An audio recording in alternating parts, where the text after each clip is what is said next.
Welcome back, everybody. And today we got something simple for you. So this is what we're working on. Little Toyota Corolla, Toyota Corolla S. It's a 2003 with a 1.8. And we actually are going to do injectors and change that nasty filter. So let's get you guys mounted here.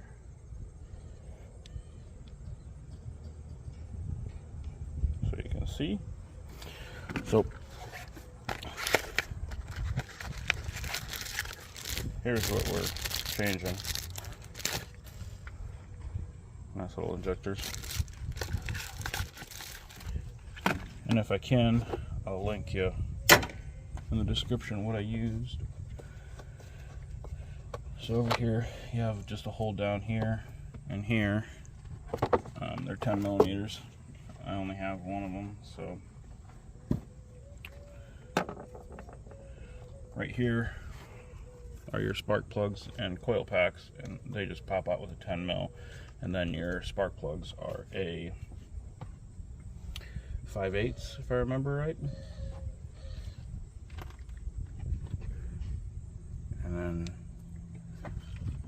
right here are your injector harnesses, which, as you can see, we're going to have to replace those also, and I do have new ones.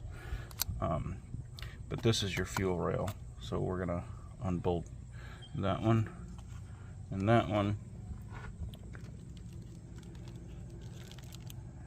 And then it looks like it comes apart right there, maybe. So we'll double check, and then there's a mounting bolt right down there.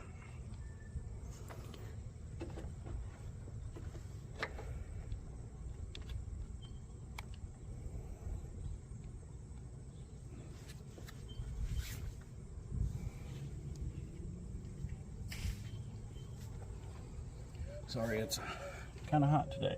So we're going to start by unplugging these, and they just have a little, I'll show you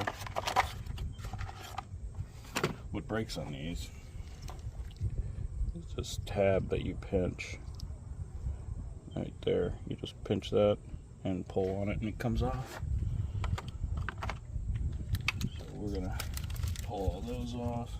Let's pull this.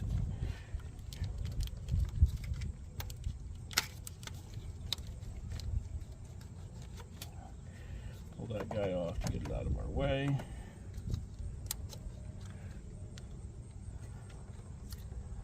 See? That guy just came right out.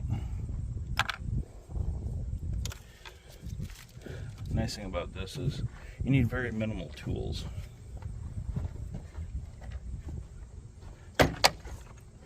In fact, I'm going to be able to use this little Craftsman set, because it should have everything I need, minus a fuel line disconnect, if I ever need that. So those fuel rail bolts are 12 mil. If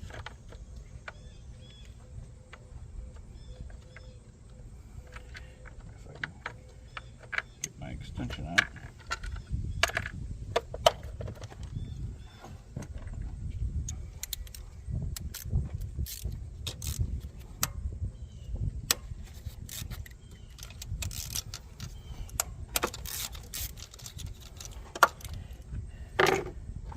When you're working with the fuel rail at all, make sure and bleed off your pressure as best as you can. This thing hasn't been started in quite a while, so I'm not thinking there's going to be a whole lot of residual pressure to begin with, but we'll find out. So this little guy on the fuel line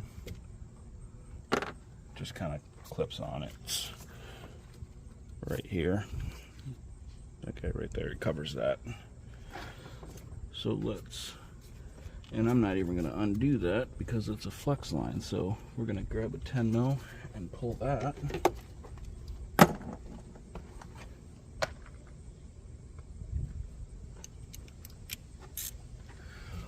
right here is your bracket bolt.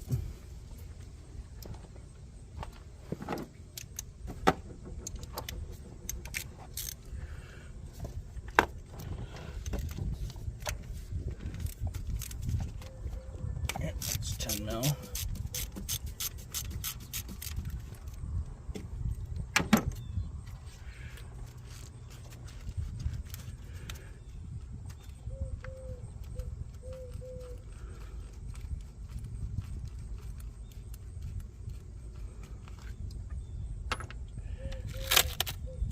Well, that's uber brittle.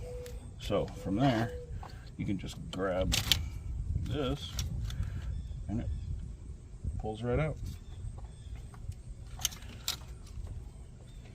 And then grab your injectors, wiggle them back and forth, and you'll notice we're missing the O-ring. Okay. You need to be careful because they stay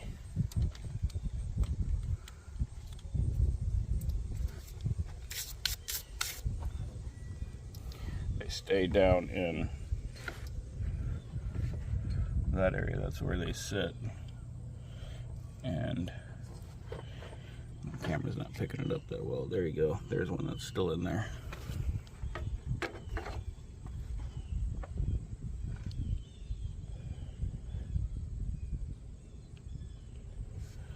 So we'll go ahead and these guys just pop off. That's what's stuck down in there.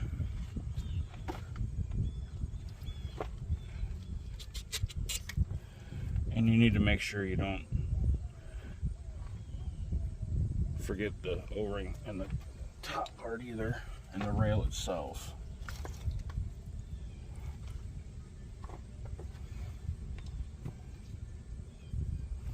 So now once you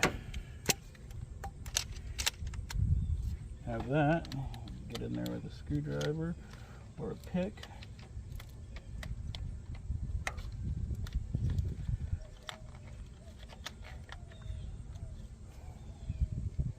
And you can get those guys out.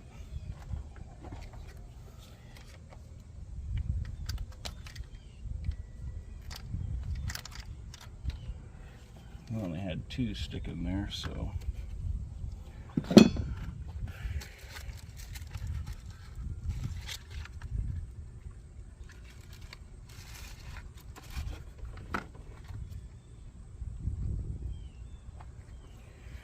grab your new injector.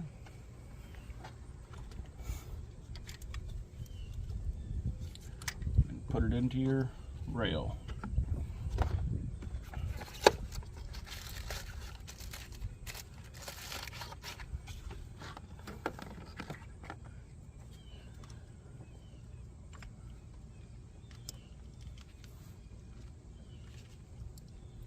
And just wiggle them, push them up in there.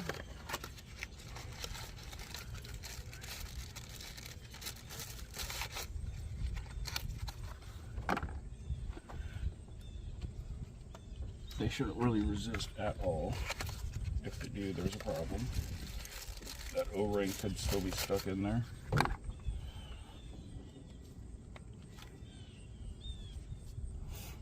Okay.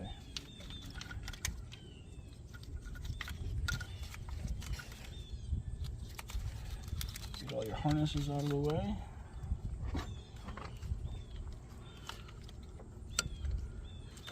Line them up. And just push them down like that. Pretty simple, right?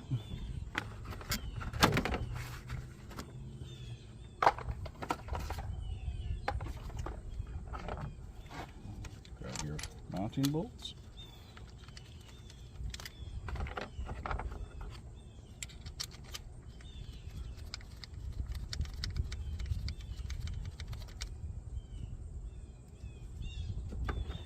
Grab your 10 mil that goes over here.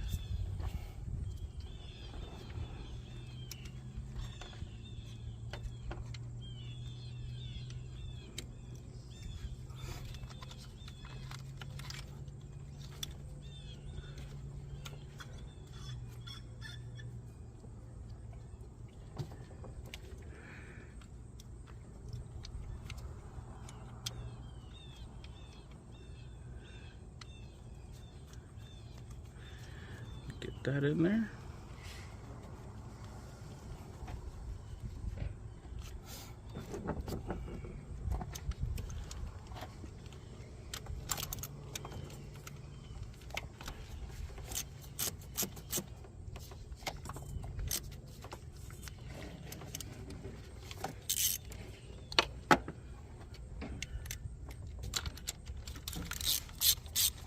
These.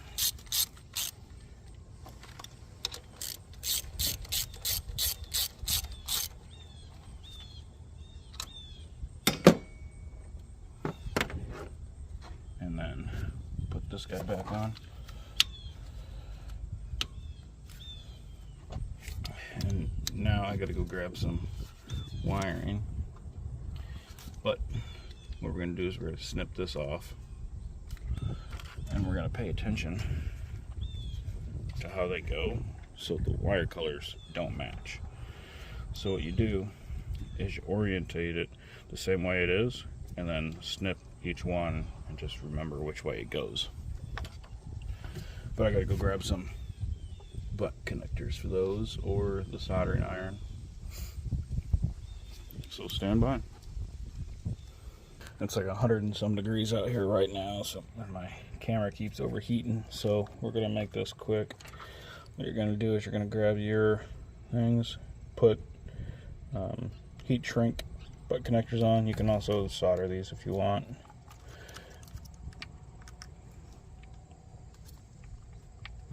I like to throw the new ones on there.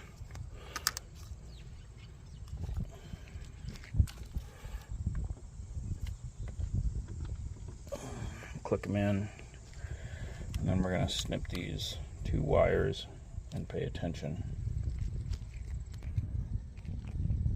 Alright, so strip some of that back, and now we're going to put these in there. And if you'll notice, I saved this so I know my black is the black one on there. There you go. That'll be right like that. And now really you could trim some of that wire back, but I didn't. Now you're gonna want to grab your torch and shrink that right away, but I would advise you to wait because chances are you have pooled fuel in there. So if you don't have a heat gun, which is what I'll use to shrink that, wait. Do not use a torch because you're going to blow yourself up. So once you go through that, you can put your engine cover back on and you're good to go. So like, subscribe, share us, ask questions. Deuces.